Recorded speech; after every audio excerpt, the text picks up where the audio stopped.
Ada orang yang kalau sakit hati itu nggak teriak, nggak marah. Dia tuh cuma diem. Bukan karena nggak ada yang mau diomongin ya. Justru di kepalanya itu ribuan kalimat tuh udah muter-muter terus. Semuanya jelas, semuanya rapi. Tapi pas mau dikeluarin, nyangkut di mulut. Akhirnya ya udah, dipendam aja. Dan pelan-pelan pun jadi kebiasaan. Jadi kayak tombol otomatis. Ketika disakitin, ya tarik diri. Ketika dikecewain, ya diam. Sampai lama-lama orang lain pun salah paham. Dikiranya dia dingin, dikiranya dia gak peduli. Padahal sebenarnya hati dia itu penuh dengan badai. Tapi badai itu gak pernah dikasih izin untuk keluar. Dalam psikologi ini namanya emotional withdrawal.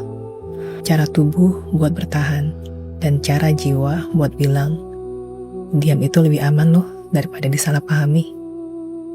Makanya kalau ada drama, tarik ulur, permainan ego, orang kayak gini gak bakal ikut-ikutan. Bukan karena dia gak ngerasa, tapi karena udah terlalu capek. Dia tahu energinya terlalu mahal buat dipakai menghadapi hal-hal yang gak tulus. Dan lucunya, orang lain pasti bingung. Kok bisa sih dia segitu tenangnya ya? Kok bisa sih gak ribut? Padahal aslinya, itu bukan tenang.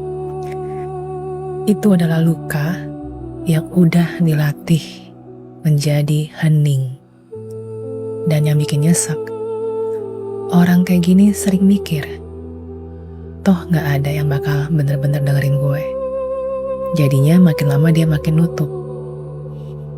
Padahal dia bukan batu loh, dia juga bukan es. Dia cuma manusia yang pernah terlalu sering ngerasa salah, ngerasa gak dimengerti. Sampai akhirnya dia percaya bahwa diam lebih aman.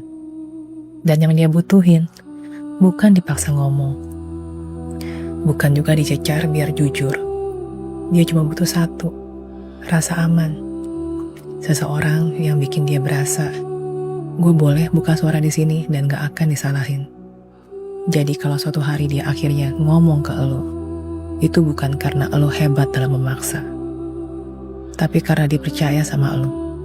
Dan kalau elo sudah sampai di titik itu, jangan pernah main-main. Karena sekalinya dia nutup lagi, elo bisa hilang dari hidupnya selamanya.